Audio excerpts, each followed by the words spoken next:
Football has taken a detour on its way home. Michy Batshuayi is self-harming, and a ludicrous swap deal that probably couldn't even happen on FIFA. Hey, good looking. Take a seat, kick back, relax, and join me, Rob Armstrong, on today's daily news adventure.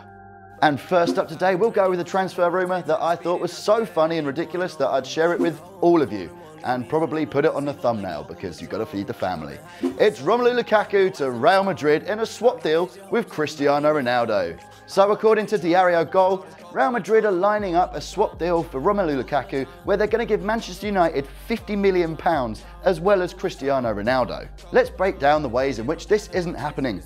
Firstly, it's not a good deal for Real Madrid. Secondly, Romelu Lukaku isn't as good as Cristiano Ronaldo. Thirdly, it's just not going to happen.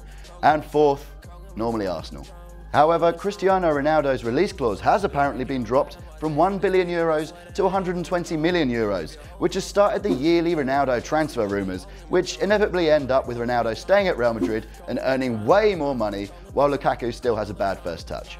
Elsewhere in the Premier League, Chelsea have been sniffing around Russian midfielder Alexander Golovin and have apparently started talks with the CSKA Moscow man. Juventus had also previously been looking at him, but were put off by the fact that he's definitely going to be the player that has a good World Cup, gets signed for loads of money, and then ends up being Juan Cuadrado.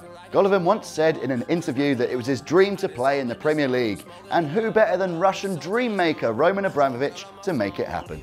Arsenal have more or less completed the signings of Lucas Torreira and a Greek man with a name so difficult to say, this is probably my 15th attempt at this sentence. Socrates Papastopoulos.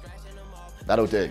The midfielder and defender will look to add some steel to the Arsenal side, who recently said goodbye to Jack Wilshere, who himself looks to be on the way to Fenerbahce in a deal that's said to be confirmed in a couple of days. Another Englishman going abroad, Wayne Rooney's deal to DC United was confirmed earlier than we even thought, as you can see here from this lovely tweet where there's a picture of Wayne Rooney dressed as an astronaut. He'll join the long list of old men that have gone to the MLS alongside David Villa and Zlatan Ibrahimovic, who yesterday described the Sweden team currently playing in the World Cup as dominating the world, just like I used to do. I'm not sure how many games or goals Zlatan Ibrahimovic has in the World Cup, but I'm pretty sure it's not as many as this Sweden team do. Speaking of which, England reserves lost to Belgium reserves, which means football is taking a much easier route to come home, as long as we can beat Colombia. The quarter-final for England now, if they can win their first knockout game for 12 years, will be either Sweden or Switzerland, while Belgium look to be on collision course with Brazil, which may be why Michy Batshuayi decided to self-harm after Adnan Januzaj scored last night. Belgium may be encouraged to hear about some unrest in the Brazil camp, but Thiago Silva has spoken out to quash rumours that he and Neymar have had a massive fallout. Silva claims that he made a joke about being sad when Neymar insulted him on the pitch in their win against Serbia the other night, and that journalists took it the wrong way and made a story out of it. Just like when someone joked about swapping Ronaldo for Lukaku, someone, somewhere, somehow made a story out of it.